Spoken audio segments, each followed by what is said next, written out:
Hey guys, thank you so much for joining in again and welcome back to yet another video.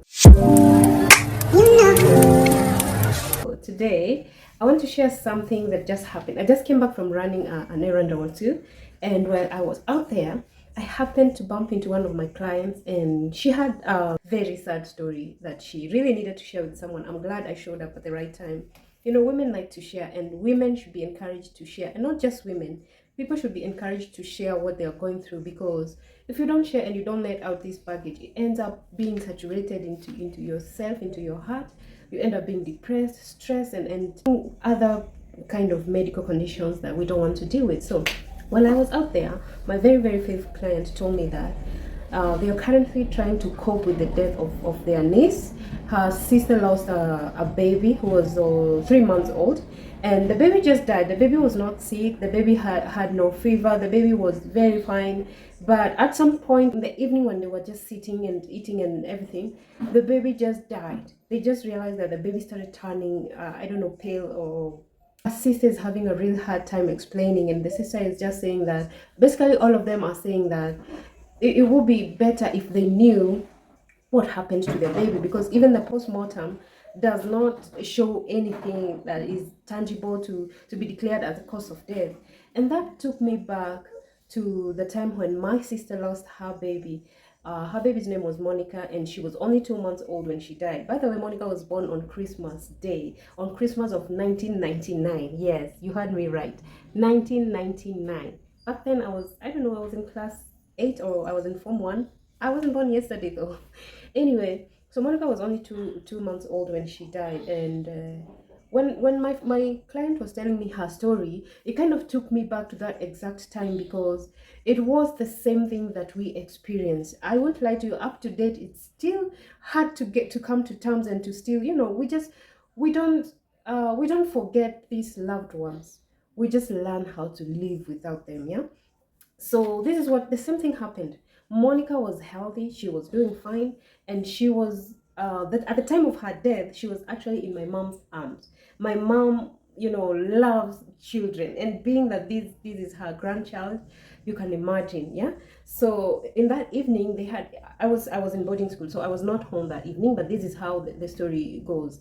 They had just had dinner, and they were just sitting and relaxing and watching TV. You know what happens in Africans' home after eating? You're just sitting watching TV, soap operas, and all that. My mom loves soap operas, so, and you know how it goes. Like when you're a new mom and a full-time mom, it gets overwhelming. You get tired. Sometimes you just want someone to take the baby and take care of the baby for a couple of hours or even minutes so you can have a rest. And that's what happened that evening. My sister being exhausted, with this being a new mom, it's a first child, and being with the child throughout, it's exhausting.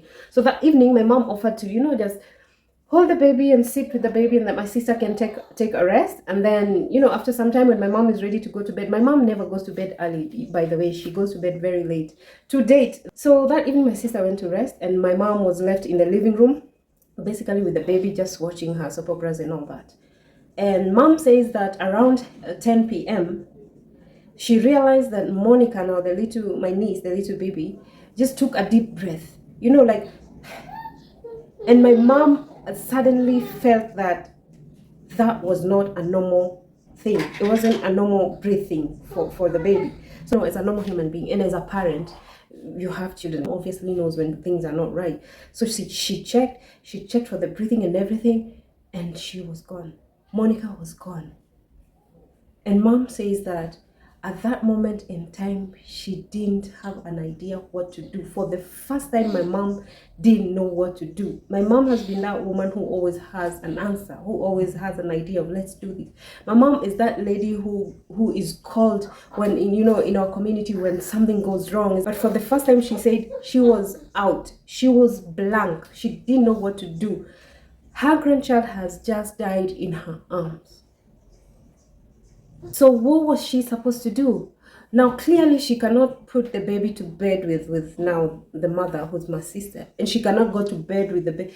She was blank, and my mom sat on that sofa from 10 p.m. holding my niece until the next day morning around 8 a.m. My mom cried, my mom prayed, my mom asked God questions. My mom was just there, hoping that a miracle might happen and this baby starts breathing. And so the morning came, and what happened was just my sister was crushed, broken, and from that day her life was never the same. Never. Although my sister did live on from February until November. On November 1st, my sister passed away. The pain was too much. Some people don't cope very well with losing a loved one. Okay, but I don't want to go to the story of my sister. I want to go back to the situation where now a child just dies by anyone.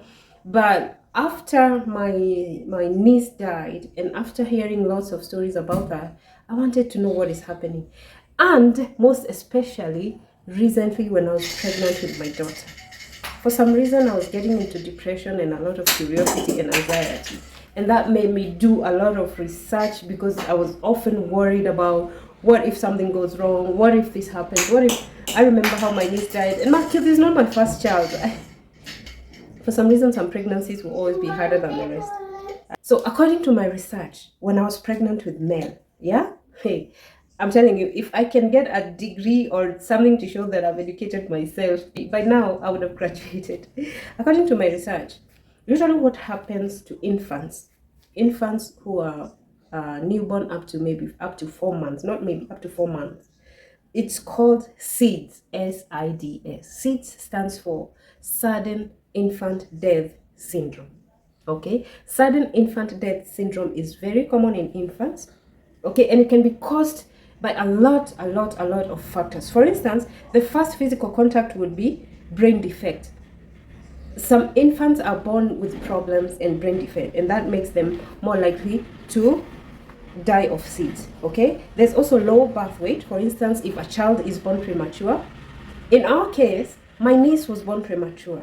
Okay, but she had gone through the whole process of NICU, intensive care for preemies, and she had come out healthy and happy and well, and she had lived on for 2 months. So also premature birth can be a physical factor that can lead to SIDS. Respiratory infections also. Many infants who have died of SIDS may have previously shown signs of a cold that causes breathing problems. So respiratory problems can also be factors that can contribute towards a child getting SIDS. And there are also other factors apart from those. There are also other factors like sleep, environmental factors. For instance, the items on where the baby sleeps, like those ones. But let me tell you something. Sometimes when you pay so much attention to these, you get anxiety. I used to get anxiety about everything, about the environment, about everything. But it doesn't mean that it's not right to be cautious, but it is also good to be informed, okay? So that you don't want to get to a point where you'll be like, I wish I had known this, yeah? It's good to know and to take caution, that to not know and to make a mistake. So sleep environmental factors are sleeping on the stomach or side.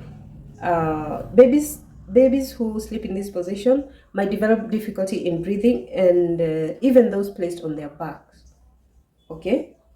Especially those who would be placed to sleep on the stomach. And this is funny because my firstborn always slept on his stomach. Like if I laid him down on his side or his back, he would never sleep for more than 5 minutes. Always slept on his stomach, and he would sleep for hours and hours. Back then I was not informed.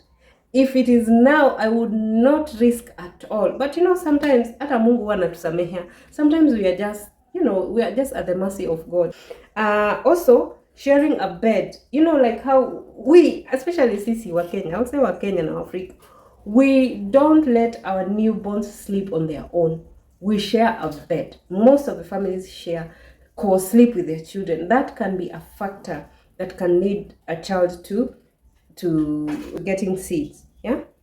Research says that sleeping in the same room with the baby reduces the risk of a child succumbing to SIDS, but not in the same bed. Like if the baby would sleep separately, like in a cot, just a baby cot or Moses basket or whatever you call it, that baby's bed would be just next to you, such that you can just reach out and touch them and feel them anytime. Also overheating.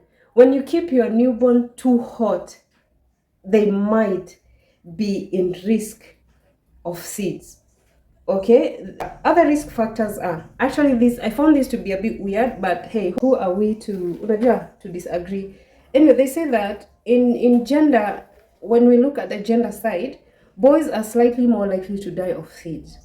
I don't even know how that can be explained, but this is what it says. I don't have clear explanations of that right now, but this is what it says. Also, age. Infants are most vulnerable between the second and fourth months of life.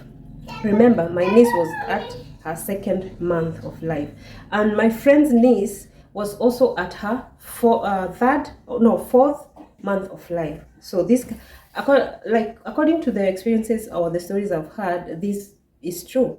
Yeah, race, and this was I looked at this and I was like, what? Wait, what? So they say for some reason that are not well understood, non-white infants. They mean, you know, black. Non-white infants, why do they have to use non-white? Like, are they afraid to say black? Anyway, non-white infants are more likely to develop SIDS. By the way, this one I also checked with a certified doctor. So I'm not just reading from Google. The notes that I took from a pediatrician. And well, I was going through this and I was asking, the pediatrician is my friend, so I was asking her to confirm some of these things, and she was like, yeah, that's also true, that's also true. So mosifikiria niko tu pale University of Google. Anyway, there's also family history. People who have been siblings, cousins die of SIDS are at higher risk of SIDS. When I saw this, and I remember that my niece is a cousin to my daughter, I was like, oh God, I can't. I was constantly worried, and anxiety used to strike every time I thought about these things. It's probably not good to take them so seriously. A second hand, smoke and being premature. Being premature, I already talked about it. So that is what I wanted to share with you guys. You know, information is power, and we can be more empowered when we know some type of information. For instance, meeting a friend like that who is puzzled, and just sharing a little bit of this information makes them feel at ease. I also told her to go and share with her sister, because sometimes even our hospitals here, they don't even have the time to explain to you. Sometimes you don't even expect them to treat you special, or but to have this kind of information is very powerful, and I wanted to share that. My niece was a beautiful, beautiful baby girl. She was tiny but very healthy and beautiful, and the day we lost her, it was painful. It was painful, and especially for my mom. I bled for my mom. I bled for my sister. I saw her go through the agony and anguish, and I saw her survive from February up to November with so many questions and so many blames on herself. I should have been a better mom. I shouldn't have left her. I should have gone to bed with her. And so it was difficult for our family, yeah. And if you know any family or any parent who is going through this, try to share this video with them and see if it helps at whatever point.